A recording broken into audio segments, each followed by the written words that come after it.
Finally, through our events, we aim to promote an environment of trust where we can build understanding on complex issues through international, intergenerational, and inclusive dialogue. We kindly ask that all distinguished presenters and guests respect differences in culture, experience, and perspective, regardless of the topics being discussed. Please note that this event will operate under Chatham House rule, which means that participants are free to use information received, but neither the identity nor the affiliation of the speakers, nor that of any other participant may be revealed. Thank you for your kind attention and understanding on these points. Now to begin, I would first like to acknowledge and thank the incredible members of my Japan Working Group, including Chris Clayton, James Graytrick, Mei Kanehara, Meha Kaul, Adriana Miladinovic, Aimi Muranaka, Paul Namkoong, Bei Tong, Chikara Uchida, and Eriko Yamada. It was your tireless and voluntary contribution, collaboration, dedication, and adaptability that made it possible for us to do this work and fulfill our mandate. I must also extend my sincere gratitude to UN-MGCY, who provided us with this opportunity and partnered with us on knowledge sharing, networking, and capacity building with other youth leaders and activists in the region, collectively enabling our inaugural cohort in Asia to develop both as individuals and as an organization. I'd like to give special thanks to Alana Wong, Jerry Nguyen, Aisha Fasal, Francesca Regala, and Han Xuan for their leadership and support. Finally, my deepest thanks goes to our contributors and stakeholders who generously gave us their time and shared their experiences and expertise with us in consultation. Through our Japan Country Report, we endeavor to present their perspectives and indicate potential solutions to some of the most pressing issues for young migrants today. Before we hear from our keynote and panel leaders, I will provide a little background information about what the Japan Working Group and some of the challenges and limitations we faced, as well as some of the achievements we made.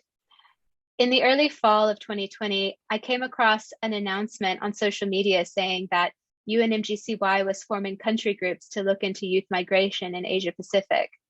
When I checked the listing of teams and saw that Japan was not mentioned, I decided to do something about it. I tracked down the contact details of MGCY leadership and scheduled a meeting to explain why I believed that the voices of youth leaders in Japan must also be included in this new endeavor. You see, I believe that there's something very special happening here in Japan, and that we are seeing the emergence of a generation that is not content with the status quo. Young people are more open to embracing diversity and inclusivity in Japanese society. And there are amazing youth leaders who are stepping into their power and taking steps to actualize this social change. Well, I guess I was convincing enough because MGCY agreed to include Japan in the youth consultations, and I became the founder and Japan country leader of the Japan Working Group on Migration. But we were a little bit late to the game.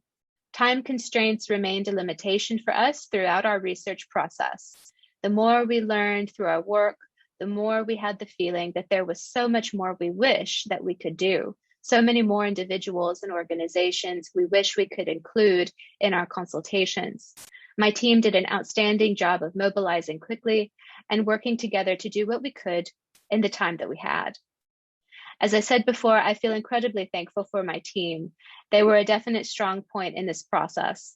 When I began recruiting this team, I knew that I wanted to have balance and representation, both men and women, both Japanese and international, and a mix of undergraduate and graduate students, postdocs, and young professionals. I believe that having this diversity on our team enabled us to more fully understand and relate to the diverse experiences of the migrants we were interviewing. Oddly, although we have been working together for almost a year, most of us did not know one another beforehand, and I personally have only met one person in person since recruiting. We also could not meet any of our consultees in person or see the environments that they were living in. All of the operations of our working group were digital. This is one of the limitations brought to us by COVID-19, and I am thankful for the digital tools that helped us adapt to this limitation. The Japan Working Group on Migration was founded as an official civil society stakeholder for the Asia-Pacific Regional Review of the implementation of the Global Compact for Safe, Orderly, and Regular Migration, or GCM. The GCM, as some of you may know, is quite new, only active since 2018. GCM regional reviews had never been undertaken before.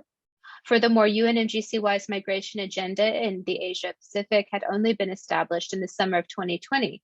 So in many ways, we were part of a group of youth pioneers. While this brought many opportunities for growth, it was also challenging because we had to create everything from scratch. We are continuing to discover youth-led and youth-focused organizations across Japan and look forward to continuing to build this network going forward.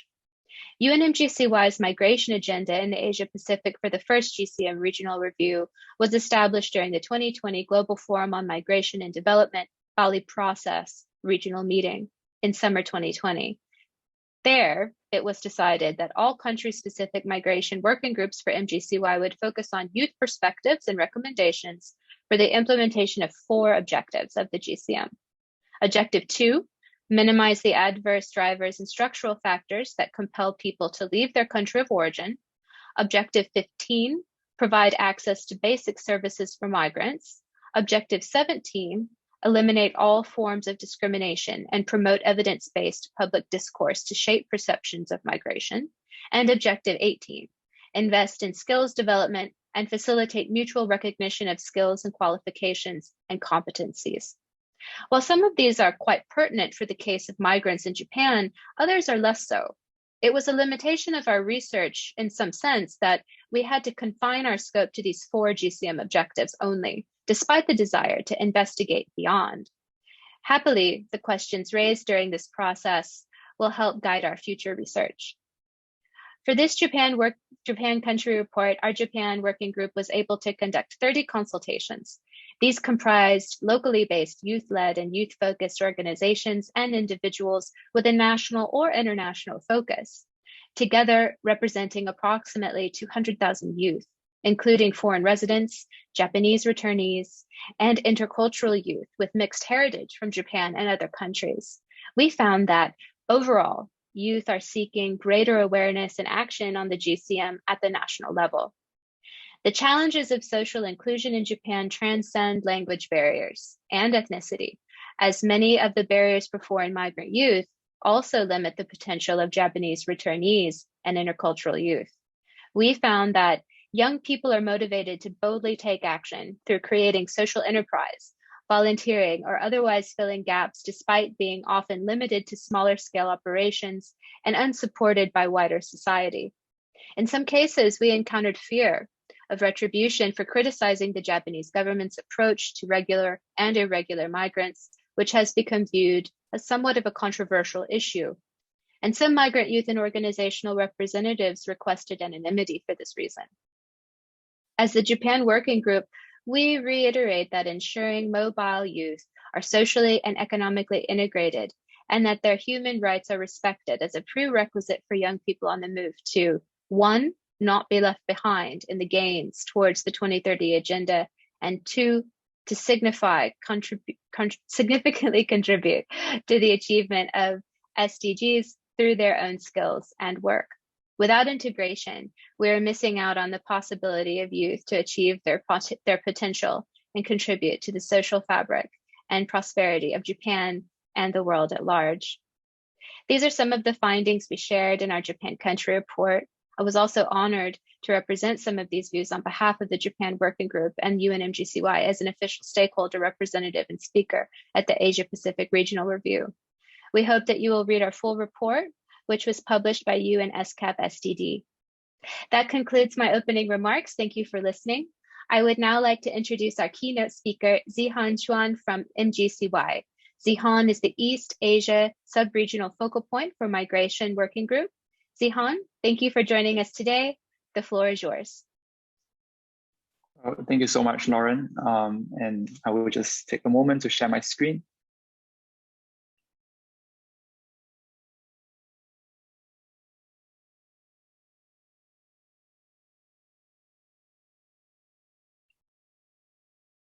Apologies for the technical difficulty, but hope everyone can see the slides. Well, good afternoon, everyone. Thank you all for joining us at this event. I'm very honored to be here alongside Lauren. I see that Ilana is here as well. And thank you so much for joining us at the Japan Country Report launch. So as Laura mentioned, my name is Han. I'm currently the East Asia sub-regional focal point at MGCY. I'm usually based in Shanghai and Singapore, but I will be heading over to London soon. Essentially, in my role, I work with Japan, and I engage them in terms of migration issues. So at this point, I'd like to introduce MGCY. Some of you may wonder what MGCY is. And MGCY essentially stands for Major Group for Children and Youth, which is the formal mechanism for the engagement of young people at the UN. Essentially, its primary purpose, as listed here, is to engage communities of young people in the design, implementation, monitoring, follow-up, and review of sustainable development policies at all levels. In addition, I'm also happy to share that MGCY since June, and it will be rebranded as MYCP, which stands for Migration, Youth, and Children Platform. Essentially, this formalizes MGCY or MYCP as an organization that also contributes to the Global Forum for Migration and Development, which you guys, a lot of you guys may be aware as well. So a little bit about what the Migration Caucus does at MGCY. We engage in a lot of different areas. So first of all, we collaborate with external organizations such as International Organization for Migration, or UNICEF, which stands for United Nations Children's Fund, in organizing different activities. In the past year, the team has also been launching youth forums, and it also has kind of engaged in regional consultations with a variety of organizations, civil society organizations that represent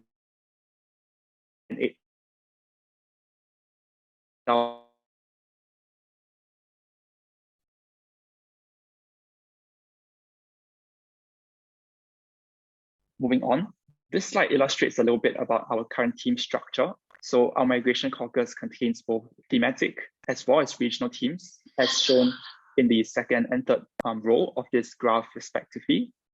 We are led by Ilana and Marta, who's our two global focal points and who oversee the organization of more than 100 volunteers. Next, this is a little bit about the team at Asia-Pacific, which I'm very proud to be part of and represent here today. So led by our regional leads, Francesca and Jerry, which you can see at the start. Our team covers a variety of regions around Asia, including East Asia, South Asia, Southeast Asia, and the Pacific. In addition, given the expansion of our team this year, we are also going to be covering themes. So we have thematic officers delving into issues such as gender, labor, as well as human rights. So in this year, our APAC team strategy will consist of three main pillars. First, our team will aim to expand and diversify issues that intersect with migration, work with different sectors, and incorporate interdisciplinary aspects. For example, what this would look like would be examining the dynamics of climate migration or human trafficking in the APAC context. Second, we are also hoping to create more engaged and accessible community and network through a variety of initiatives, which I will also discuss on the next slide. And third of all, we will focus on both high-level advocacy and partnerships as well as groundwork. So what this will mean is that we will seek for all voices to be heard and included in official platforms, whether they be official voices or voices of grassroots leaders and non-governmental organizations. So at this point, I would like to spend a little bit more time to delve into the concrete initiatives that my team is carrying out to fulfill our team strategy and also to create a larger impact around Asia. As you can see on the slide, we have 4 initiatives that I will highlight. First, our team is currently engaged in network mapping, whereby we will essentially hold fortnightly Discord roundtables with youth leaders in our network so as to enable them to share their learnings and experiences with one another. Next, we are pursuing a collaboration with WHEC, whereby the team will facilitate a discussion centered around future mobility in higher education. Specifically, they will be examining post-COVID challenges and opportunities and include the voices of and experiences of migrants in this discussion. Third, my team has also embarked on the NOMAD project, which is essentially a World Bank initiative leading a working group involving research outputs on the integration of migrants in developing countries. So this working group is chaired by the UNDP as well as the OECD, and we will focus specifically on research on education and labor opportunities in line with the priorities that have been identified during the GCM consultations this year. Finally, we will also begin preparations for a climate change event, whereby this will involve working with a variety of stakeholders, including the World Bank Group, ASEAN Youth Council, and the US Youth Council for potential policy alignment with COP26. This will also echo what I mentioned earlier about our team's strategy in terms of exploring issues that intersect with migration, such as climate migration. So with that, I hope that my presentation has actually provided some initial insight into MGCY or MYCP, our vision this year, as well as our projects in the Asia-Pacific region. If any of these actually resonated with you, we would be very much keen to invite you to join our network and explore potential opportunities for collaboration. You can do so by scanning the QR code on the slide or taking a screenshot for future reference. In addition, if you have any specific questions related to the Asia-Pacific team or the East Asia region, please feel free to reach out through my email listed in this slide, and my team and I will be happy to discuss further opportunities.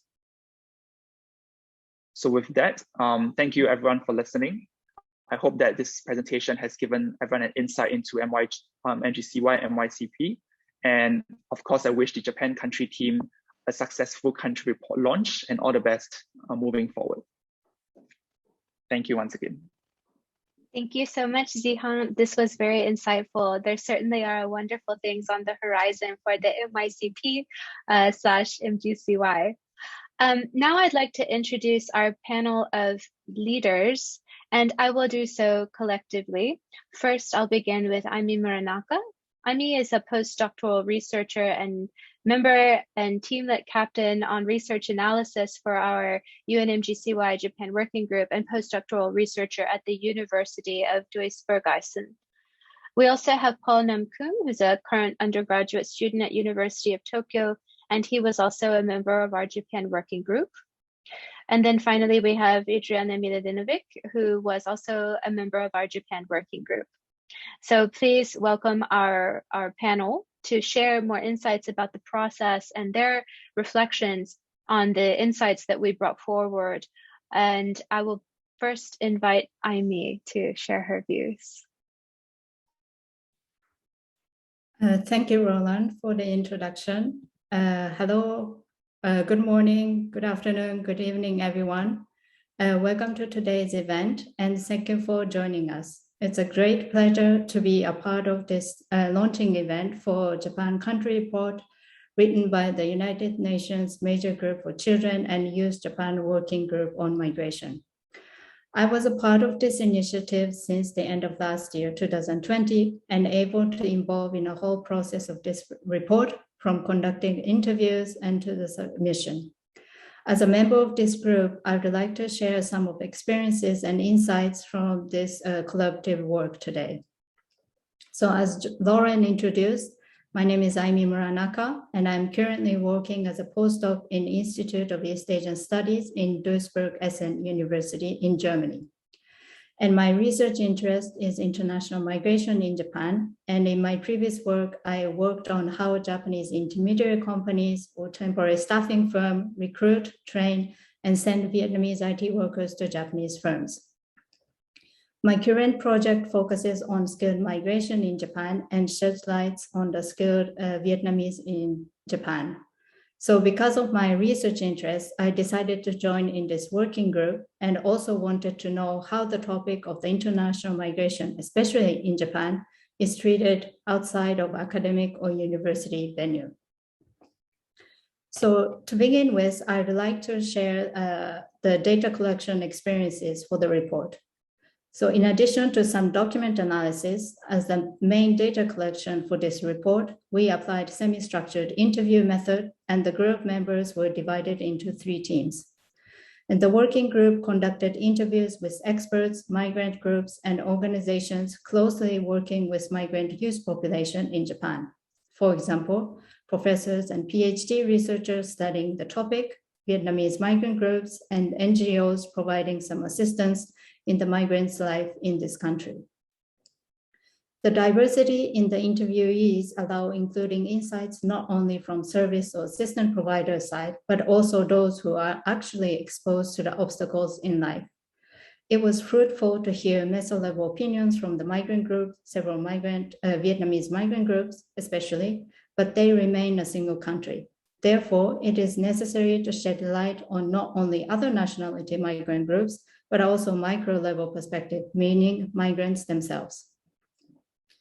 The report provides key recommendations based on a couple of objectives of the Global Compact for Migration, GCM, but due to the wide topics covered in the assigned questions, some interviews were overloaded with questions and we were not able to receive deeper insights from the interview participants. In the future, we need to select interviewees relevant to each objective and ask more selected questions instead of asking all questions from objectives to all interviewees. Various individuals and organizations took part in interviews, and this cooperation was partly facilitated due to the usage of video conference software app like the one we're using. And due to the expansion of the COVID around the world, the use of these video apps is ubiquitous, and some interviewees agreed to participate in the interview from home after their work. This would have been difficult if a face-to-face interview was conducted. Additionally, the virtual interview also allows me participating in interviews from Germany too. We were able to conduct interviews because of the video conference apps. However, we also encountered some limitations in the research, not only with interviewees, but also the communication among the group members was solely conducted via virtual exchange. As we all experience these days, the communication among team members remains minimum if we only communicate digitally and without direct interactions. A similar tendency was also observed during the data collection. Since we only talked with interviewees virtually, we did not have any occasion to observe or interact with them in other venues or occasions. Some NGOs, for example, organize an event to the general public, and we could have included observations from these events in the report if the situation allowed. So for the future research, the other data collection methods, such as participant observation, can be added so that we can collect other types of data for the future report. So now I move on to the communication with UN-MGCY and wider APAC migration focus with civil society and the regional view and other side events. The digital technology provides more opportunities in participating in GCM regional review and other side events. The intercommunication venue, such as Discord, offered more than sufficient information of the side events and other opportunities. And this allows me participating in several events. This was, of course, possible with the expansive use of video conference apps under these COVID circumstances. The enriched information was available in the internal communication, in particular the regional focused one, but in the future, the more exchanges with other individual Asian countries would be helpful. As Japan accepts the majority of migrants from neighboring Asian countries, the insights from these societies will enrich the understanding of migrants in Japan. So lastly, I would like to share some of the potential of future research, youth and youth migrants. As our report indicates, 2.93 million foreign residents are now living in Japan. 35% of this population consists of 15 to 34 years old, and the proportion is not negligible. The country recently introduced a specified skilled worker visa policy, and the government has been encouraging the foreign student migration too. Additionally, the population of technical intern trainees and foreign students represents a large proportion of the foreign residents, and these numbers will continue to grow. Hence, more studies need to be conducted for these groups. Our report focused on the youth migrants, but further investigations are necessary in the following three aspects based on the objectives of the GCM. And I chose mainly three objectives from the GCM. So firstly, objective 15, and this objective is about providing access to basic services for migrants. So we need to study groups, organizations, individuals engaging with bottom-up approach so that we can understand what the migrants are in need. We were able to conduct interviews with some migrant groups, but few interviews were conducted with civil society groups initiated by migrant youth. The migrant groups often consist of different age groups, and a group solely focused on youth was not included in this report. The investigation or initiative by youth migrants is necessary to comprehend how the youth population engages and considers issues of migrants' life in Japan. Secondly, Objective 17 aims at eliminating all forms of discrimination and promote evidence-based public discourse to shape perception of migration. As this objective suggests, evidence-based public discourse is prerequisite to establish perceptions of migration. It is important to examine how Japanese nationals consider the migrant population in the country. The information from the media does not suffice, and the study on perspectives from the Japanese nationals or youth assist in understanding how non-evidence-based public discourse of migration happens and how the civil society can promote evidence-based public discourse to this population. So lastly, Objective 18 calls for investing the skills development and facilitate mutual recognition of skill, qualification, and competences. The mutual skill recognition needs to be examined in the future research. The need of investment in Japanese language development or training has been pointed out in our report, but the mutual recognition of certificates and qualification has not been mentioned yet, and this topic requires deeper examination. For example, the introduction of a new visa specified skill presents a question of how skill qualification is defined and should be recognized. Better comprehension in how skill can be mutually recognized allows smoother integration to the Japanese society, particularly in regards of employment and education, and this aspect still maintains potential of future research. Our country report provides some insights on youth migrants in Japan based on the interview data, and the above mentioned points are teased out as potential of future research based on objectives of the GCM. And thank you for your attention, and looking forward for further discussion and questions later on. Thank you so much, Aimi. Now I will welcome Paul Namokoong to please share your views.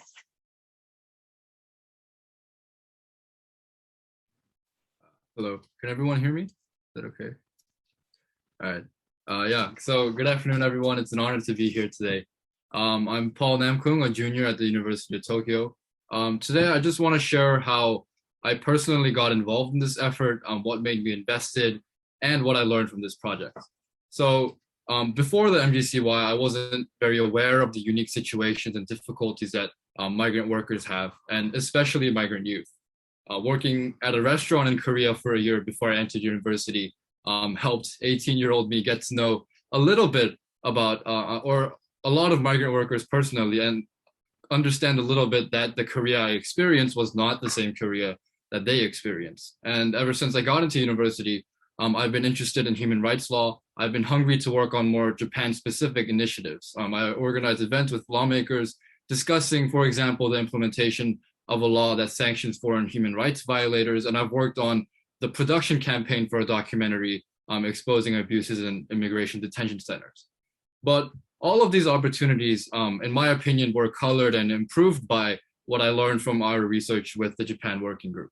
I luckily got involved through the recommendation of my professor for this thing. And the MGCY project was, in fact, like a perfect intersection between my personal interest in human rights and my current situation within the youth demographic and within Japan. So again, it was an opportunity for me to jump into a Japan-specific project covering the migrant youth experience, as well as hopefully contribute towards improving the situation of all migrant youth in Japan one day with our submissions. And because I wasn't familiar with this field before I entered, having no specific knowledge of migrant youth, I learned a lot in my preparation for this task and from the research we conducted during this project.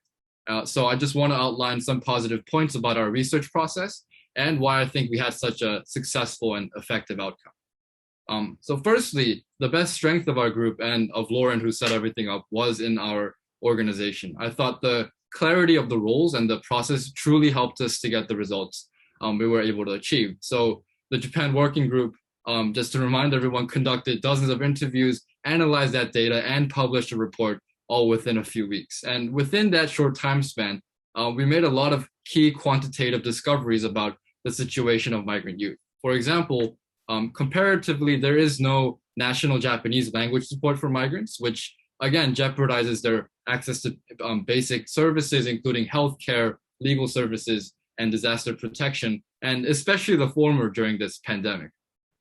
So some European states, on the other hand, like Germany, mandate hundreds of hours of language instruction per migrant. And it's a stark contrast. And there's, I think, a greater emphasis on language education for children as well, migrant children. So we also highlighted that since 2018, Japan has only accepted 20 young displaced migrants per year on their student visas.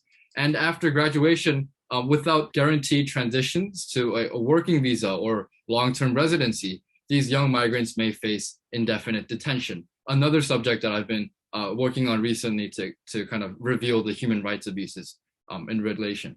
So secondly, these key discoveries were made because we all knew our roles. We knew who to contact, what sorts of information was relevant to our project goal, and how to coordinate as a team to help each other.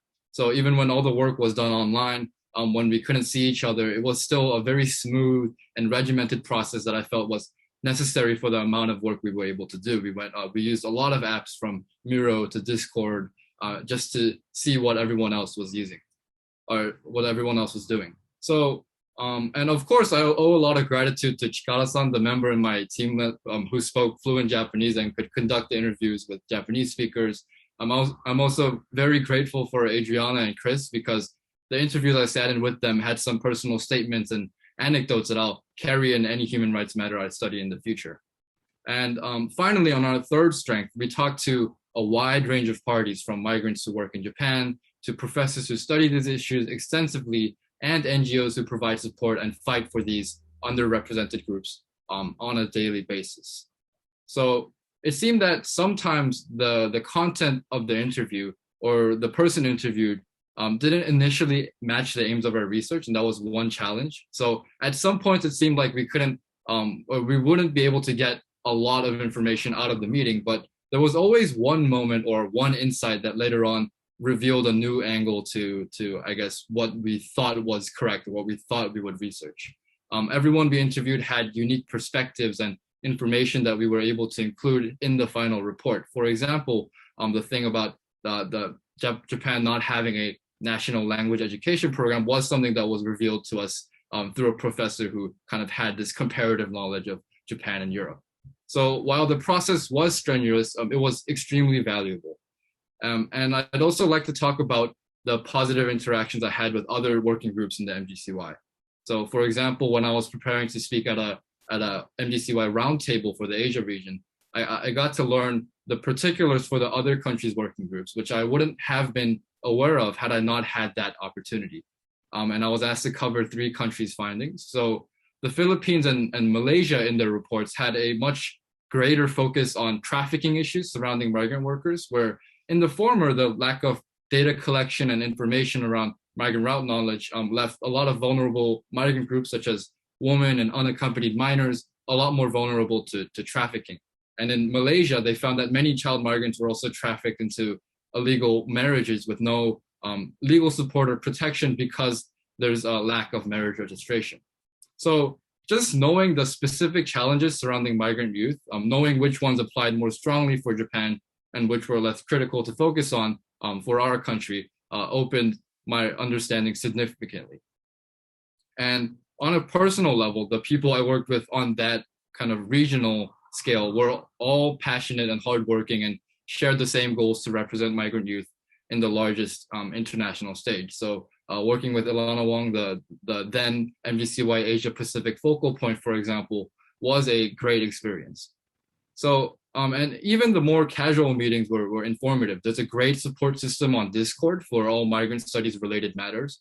And I attended a few discussion sessions and networked with members in other countries, and I have kind of a good impression of what we were doing there.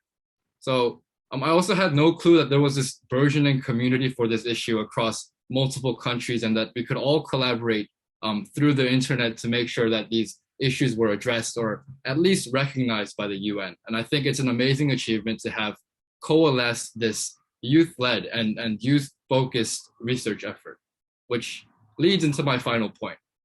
I strongly believe that this initiative helped me realize, and hopefully helps you realize, how powerful it can be for people studying youth groups to be part of the youth themselves.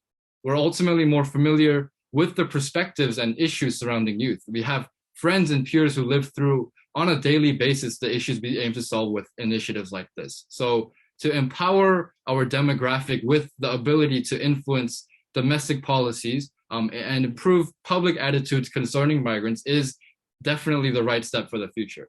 And from our research, I believe that there is a large difference between the public's attitudes towards migrants and the stance that the government represents through its policies. There's a readily growing acceptance of migrants and foreigners within a new and heterogeneous model of Japan.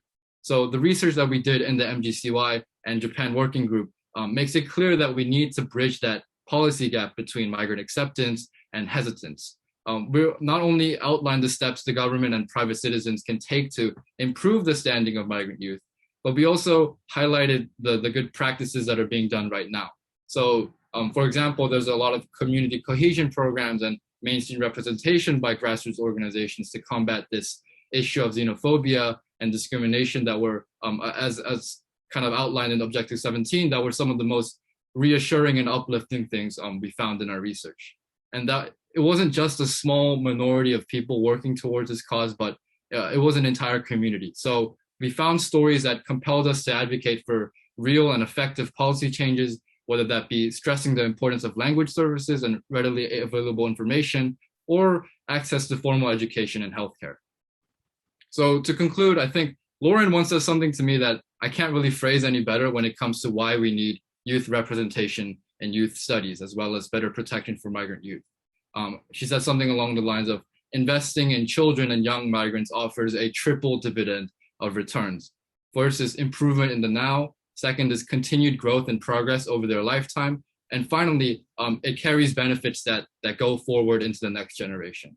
And that's exactly what I believe the MGCY and GCM are trying to achieve, to make sure that states and people realize the importance and benefits of providing support for migrant youth. And for me, there's really been no better opportunity than to represent this youth-focused migration studies in the GCM and UN. So let's make sure our combined efforts are realized and that this opportunity is continued in the future. Thank you. Brilliant. Thank you so much for that, Paul.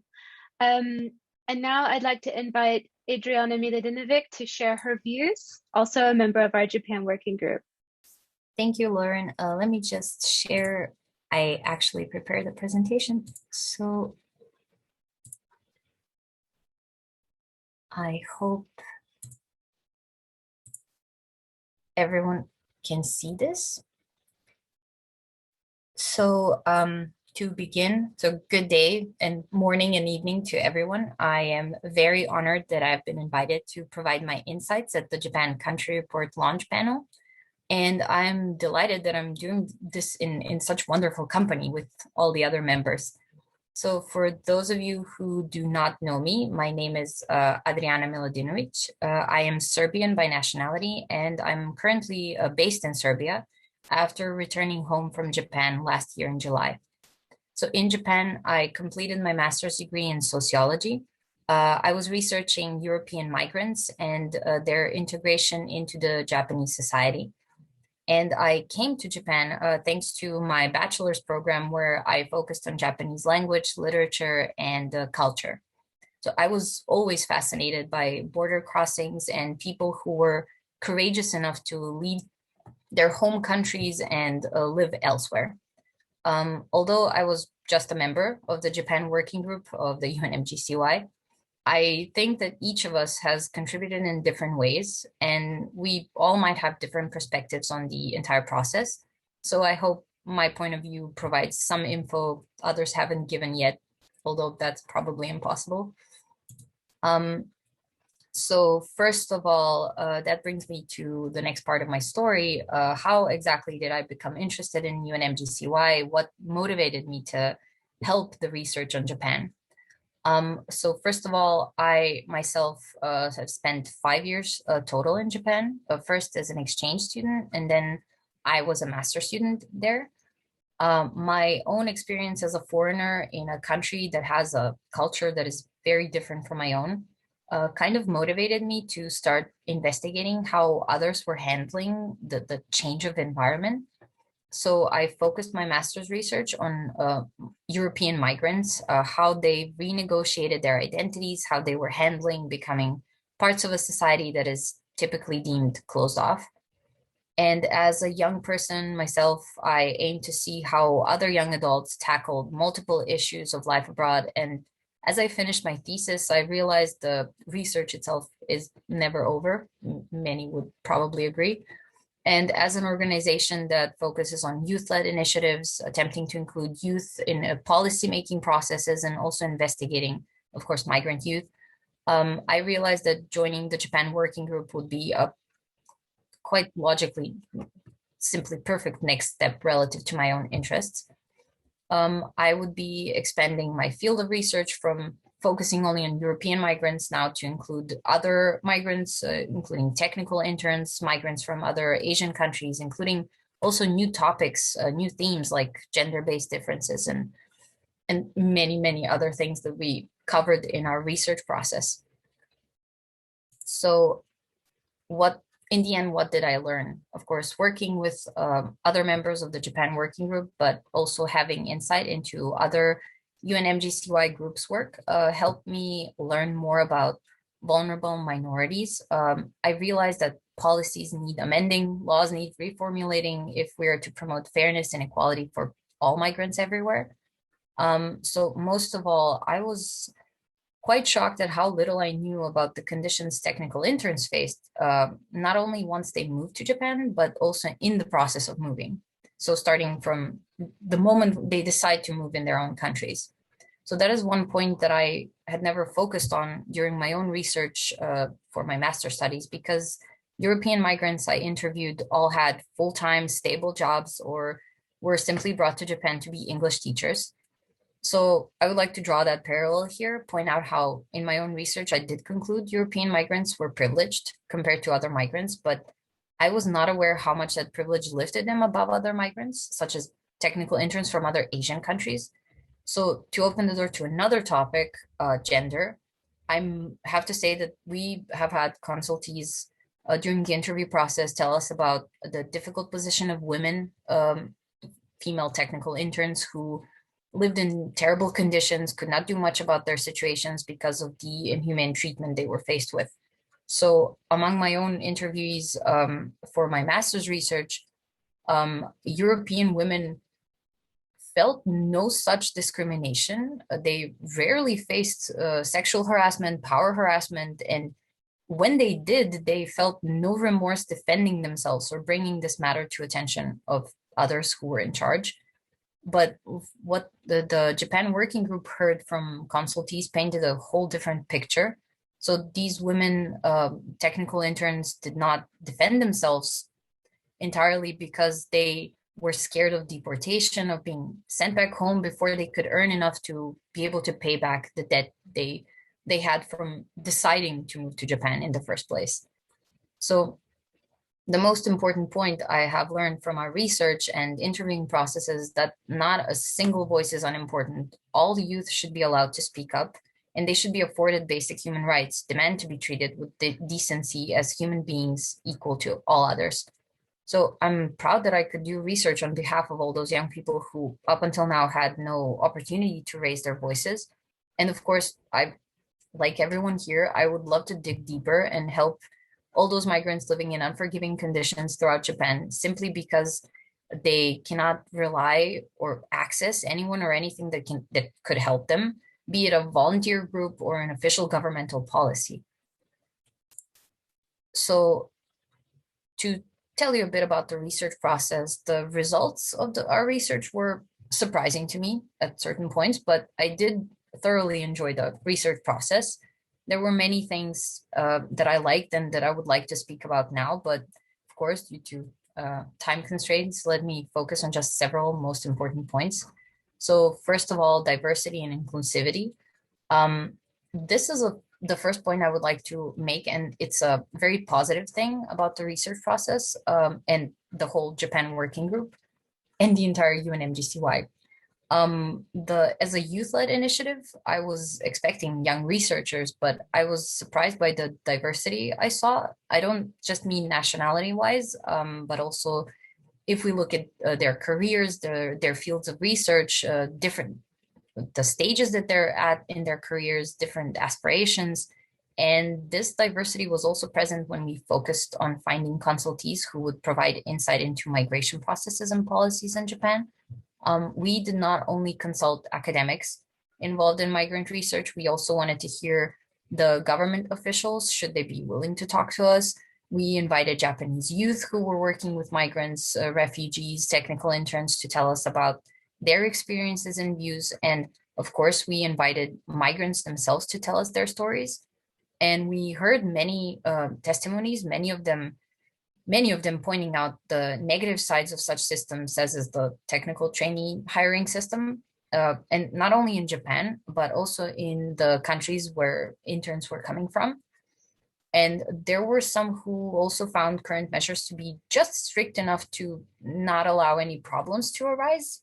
I'm not sure how much I agree, but the entire research process respected difference in opinion and diversity, and I'm very happy to have been a part of that. And the other point is lack of time. So I think we already talked about this, but one of the negative points of the research process that others did notice is the lack of time. So even though our process was really well organized into stages, thank you, Lauren, for that, all the team members followed it, but I do believe that a research of this importance and this scale should have been conducted in throughout a longer time period, maybe. Maybe that being said, if the same amount of time was given to us again, I would have liked to extend the time for interviews for at least another week or 2 weeks, just so we could maybe accommodate more people, allow for more information to be collected, maybe even have second interviews with some people. And I do understand that the first theoretical research stage or the latter analysis stage would probably suffer because of this, but I'm sure that it would be beneficial in a general sort of way. As for the working environment, so focusing a bit more outward, I would like to say that I was amazed at how successful and pleasant cooperation was among different UN-MGCY groups at the time of our research. As new volunteers, we were even invited and encouraged to participate in stakeholders meetings. We were given training within our group, but also by other groups on things that probably none of us were really ready for, like real policy analysis, report writing on specific topics and specific styles, etc. So these details are usually overlooked when people talk about research processes, but the support we were given was something I really felt was important in the entire process. And of course, none of this would have happened without our team lead, Lauren's constant hands-on approach to all the things we were doing. We are really, really grateful. And thanks to this inward and outward involvement, I felt I could see how much initiatives such as this were important. Youth-led events like this one showed that youth are indeed trying to get involved. We're not willing to just let things be handled by others. We do want to participate in policymaking. It will determine what we can do in the future, what we can expect once every one of us cross borders one day if we choose to do so. And just like I was shocked at the treatment that female technical interns we were told about were facing, I'm sure others must be shocked to learn some other details that actually point to someone's truth, someone's everyday life. And it is very different when we read about it in a journal article online, but it's a completely different story when we hear about it from the mouths of people who've lived with those women or other migrants, and some people who can show us the horrors that they face each and every day. And as you can see, this is something that I'm actually very interested in now. I would love to continue doing research on this topic, but that being said, of course, I have to point out not all women experience the same treatment, not all technical interns lived in such conditions, but we must be the voices of those who are experiencing this. And the best way to do that is through organized events such as UN-MGCY's Asia-Pacific Regional Review or smaller scale events like this one. Thank you for listening, but to conclude this, I hope that I could successfully relate my enthusiasm to be working with Lauren and other Japan Working Group members again, now in a new capacity. And I'm sure we will be able to do more and contribute even more to bringing about a better policymaking process for youth migrants and generally all those who cross borders, including refugees, asylum seekers, working migrants, etc. So if you have any other further questions regarding my experience or any of our experiences, please do not hesitate to contact me via email. It's written right here, but I'm sure you have it in other files as well. And I will be delighted to discuss everything with you. I'm looking forward to seeing you all at our future events as well. Thank you for listening. Thank you, Adriana, and thank you to all of our speakers, Zihan, Aimi, Paul, Adriana. I'd like us to move now to Q&A. We have some time for that, and to facilitate our Q&A, I'm going to call upon another one of our Japan Working Group members, Eriko Yamada. Anyone from the audience is welcome to put your question into our chat, and Eriko will direct your question to some of our working group members or to Zihan to answer as seems best. So you can put your question in English or Japanese, however you like. So please go ahead and do that. Thank you, Lauren. So may I start to facilitate? Thank you. So my name is Eriko Yamada. I'm also a member of the UN-MGCY Japan Working Group, and I will be the facilitator for today. So I see that we have 2 questions here already. あと本日はその質疑応答は簡単な逐次通訳をいたします。よろしくお願いします。So the first question is for anyone. So a few of the speakers have mentioned that interviewees sometimes turned out to not be the best people to interview. What was the process for selecting and contacting respondents? Is there anyone who wants to respond to this question? I'll maybe take that. Broadly speaking, our goal was to identify either youth-led or youth-focused individuals and organizations in the field of migration. Do you want to translate as I speak? Shall we do that? I was thinking like if other people wanted to add on, I can summarize everything at the end. Okay, that works for me too. So what we did was we found out about these groups through a review online. And as some of our other speakers have highlighted, it was sometimes difficult to tell, did a migration working group have a particular focus on youth, or were there youth leaders doing a separate sub-project within a group? It was a rare thing to find groups that were youth-focused and youth-led entirely. So in that sense, there was a bit of a criteria challenge for us. But as I mentioned, even while we were doing the research, we kept finding, and we keep finding, groups that fit that description. So we're very lucky to be able to continue that work. Secondly, another aspect that made it in some cases less pertinent or maybe inappropriate is because we were confined to these 4 objectives that were set by a regional commitment to the GCM. Now, sometimes depending on the group that we were talking to, they didn't actually work with those objectives per se. Maybe they had a little bit of a different focus. So what they could share with us might be extremely relevant for one objective, but it might not be relevant to others. And this is some of the challenges that we faced, because in our Japan country report, we were asked to try and provide insights on all 4. But in the context of Japan, not all 4 of those objectives are equally as pertinent to the different migrant communities we were speaking to. I hope that answers the question. Does anyone else want to add to that?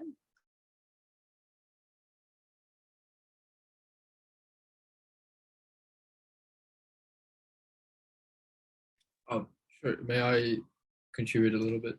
So I think some of the times when, so we, again, like I said before, we kind of interviewed a wide range of, I guess in particular, a lot of NGOs as well, and they, I felt, had very specific causes that they're advocating for, and sometimes that wouldn't necessarily overlap with our kind of preferred field, which is migrant youth. So, and again, there's like a, the definition between migrant youth or like migrant worker in general is different from the definition of refugee, which some of these NGOs were kind of focusing on in particular. So sometimes that's when we, realize, oh, okay, maybe this isn't exactly what we were looking for. But then, like as you kind of converse with them a lot more during that 1 hour that you're talking to them, you do find something that you can follow up on, and that's what you get, I think, the valuable information.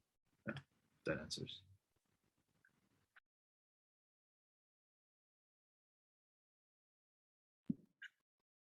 Is there anyone else who want to add on? If not, I'll quickly translate it to Japanese. 先ほどの質問は、どのような判断基準で取材した関係者を選んだのか、どのような連絡手段で取材を申し込んだのかに関する質問でした。で、ローレンさんからは、判断基準としては、若者主導、若者中心の組織を、主に見てきたというご回答でした。そこについては、判断が難しい部分もあったと、その団体の説明やホームページなどでいつもその若者主導という特徴が明記されている、ことは少ないので、そこに困難な点はあったということです。そして特定の GCM 目標についての調査でしたので、その一つの団体や組織が全部の目標に関して回答できるわけではなかったので、そこに関しても、質問の調整が難しかったと。で、ポールさんからは、例えば難民支援の組織の場合は、その回答の内容が GCM の内容と少しだけ違ってくる部分もあるので、そういった面での調整も難しかったというご回答でした。Okay, and then we have a second question. I think this is also for anyone who wants to answer, but some speakers have mentioned that Japan doesn't offer enough language instruction and other educational support for immigrants to integrate into the society, and she'd love to know more about the situation at the moment and if Japan will take steps to change this situation. Is there anyone who wants to respond to this question?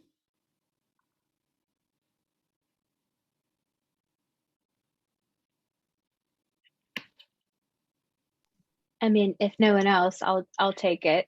But Aimi, did you want to say something? No, go ahead. I can add later. Go ahead. Okay. So I think, although I would love to be able to say that the Japan is going to change something soon, I'm not in a position to share any kind of commitment by the government for a future change. However, I can comment on the current situation. So currently, as we mentioned before, sometimes other governments, such as in Germany or other such countries, they offer some kind of compulsory, even language support for migrants.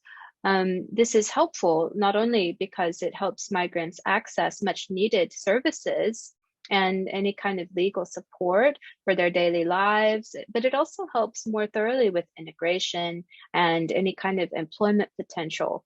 So there's a lot of benefits to having this kind of mandated and government supported language support. And it's also an outward sign that the government is committed to integration in the longer term. The situation in Japan at the moment is that you know, there is no national support for Japanese language education for migrants. Though some municipalities throughout Japan offer some public Japanese language training and or information services in other languages, there's no explicit provision of Japanese language that is across and available to everyone. And the expectation is that cost in time and in money will be paid in a sense by the migrants, regardless of whether they actually have the ability to bear such costs. So whether or not they have the time to spend or the money to invest in their own language education. There's an assumption there that although it's recognized that Japanese language is needed for integration and success, really in the longer term, you know, it's up to each migrant as an individual to make sure that they can provide that for themselves at the moment. This kind of leads to a sustained marginalization in some sense in certain aspects of Japanese society. And as I mentioned before, it helps sustain also the limitations in migrant ability to access basic needs and services, as well as to have economic mobility. So we've spoke with several youth organizations that are doing different types of initiatives to specifically tackle this problem for different communities. And I think something that came forward in the GCM in other countries as well is there needs to be an awareness that the language education needs and the type of classroom should be different for each audience. There's no one size fits all. You know, language education for children, youth, adults, elderly, there's lots of different kinds of needs, and these should be somehow taken into account. We recommended following a kind of guideline that we had seen in other integration standards in other developed countries, that maybe the Ministry of Justice could provide free Japanese language education and or language education subsidies for migrants equivalent to 600 hours. And this would promote education that is sensitive to the different linguistic needs of these various migrant groups. This is our proposal, and this is what we hope would happen in the future. But as to whether or not it will happen, I can't make any comment. So thank you for your question. Amy, would you care to add? I would like to add some comments to Lauren's answer, and I generally agree with it. And for the moment, I don't see any concrete policy regarding the language education from the government side. But I think what we saw was a part of a kind of patchwork of Japanese language training provided by different actors. For example, municipalities, like Lauren mentioned, and also some migrant groups that I talked, they conduct their Japanese language training by themselves. So the organization invites a Japanese language teacher and they conduct their own training. If the foreign residents secured a job in Japan, some of the companies outsource the language training to other language institutions or companies. So there was a kind of privatization of language training too. So as of now, I can see that there's no coherent policy, but there are kind of some patchwork depending on the needs, circumstances, and the situations of the foreign residents in Japan. If I may just add on to what is already a very comprehensive answer, I think in general, this is a problem kind of faced not only by Japan, and if I can just take this to a sub-regional level, in countries I deal with, for example, in South Korea and China, there are similar issues whereby I think in general, culturally homogeneous societies face. I do agree very much with what Aimi said about there being a patchwork of resources. For example, in South Korea, there are non-governmental organizations dedicated to providing educational and linguistic support classes for foreign migrants and foreign workers in general. So there is definitely a glimmer of hope. I do think that, and to answer the second part of the question, if we were to change the situation, it would take two hands to clap. I think we would definitely want to lobby governments for more support, but at the same time, I think it is through organizations and coalitions like MGCY and other relevant networks that we can actually start the conversation going and also try to shape public mindsets such that there's a more welcoming and a less fearful attitude towards migrants. And this will kind of further contribute to kind of changing public mindsets and eventually getting, these support resources to the very migrants that are in need of them. Yeah, thank you. Anyone else who wants to add on? If not, I'll do a quick translation. 日本は現状移民に対する言語教育の支援や、教育支援が全体的に不足しているとメンバーそれぞれ言及しましたが、具体的にはどのような状況でしょうか、今後の動向はどうなるのでしょうかという質問に関して、ローレンさんがまずその希望的な観測としては政府のより積極的な支援を期待したいということを述べました。ドイツなどの国では政府がその支援を整備しているので、より効率的な対策が練られています。そしてこういった政策は社会として移民を受け入れているというメッセージ性もあります。しかし日本政府の場合は明確な支援を提供していなく、移民に対する言語教育の必要は認知されていますけれども、その教育の確保は移民個人個人の責任負担となっています。そのため移民はより弱い立場に置かれることが多く周辺化される存在となってきます。そしてローレンさんはその必要とされる教育のタイプも移民グループによって違うということを指摘しました。つまり個々のニーズに合った言語教育が必要となってくるということです。で、本ワーキンググループの政策提言としては、その600時間相当の支援内容を提供するということを提言しました。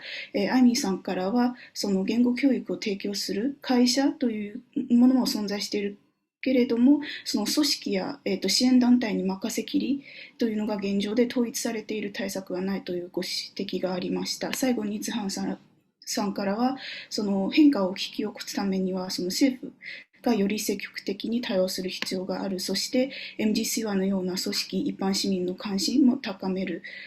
その参加も、より、増えてくる必要があるということでした。Thank you kindly, Eriko, for your wonderful translation and moderation of our Q&A session. And thank you to all of our distinguished speakers and guests. It's clear that the launch of this Japan Country Report is a milestone achieved, but also it is a call to action. There's more to learn, more voices to include, and more to develop and grow in the future. You have heard from Zihan about the many exciting initiatives of MGCY in migration. The Japan Working Group is honored to continue our partnership with MGCY going forward. In parallel, and with the kind support of our global networks, I'm pleased to announce the upcoming launch of our very own civil society organization, or CSO, under the auspices of Young Professionals in Foreign Policy Group. YPFP Tokyo will join the ranks of youth branches in major cities around the world, and it will be the first branch in Asia. Together with YPFP and MGCY, we look forward to growing our network of youth leaders and members, providing more opportunities to our members and expanding and deepening the scope of our work. In closing, I would like to emphasize that, to echo Paul's previous quote of me, investing in youth yields a triple benefit: improvements in the now, through adulthood, and carried forward into the next generation. I would argue that supporting young migrants and youth on the move adds a fourth dimension of returns, that of cross-border development and diplomatic growth. I hope that all of you will continue to be a part of our work, part of our community going forward. Thank you for your time and enjoy your weekend ahead.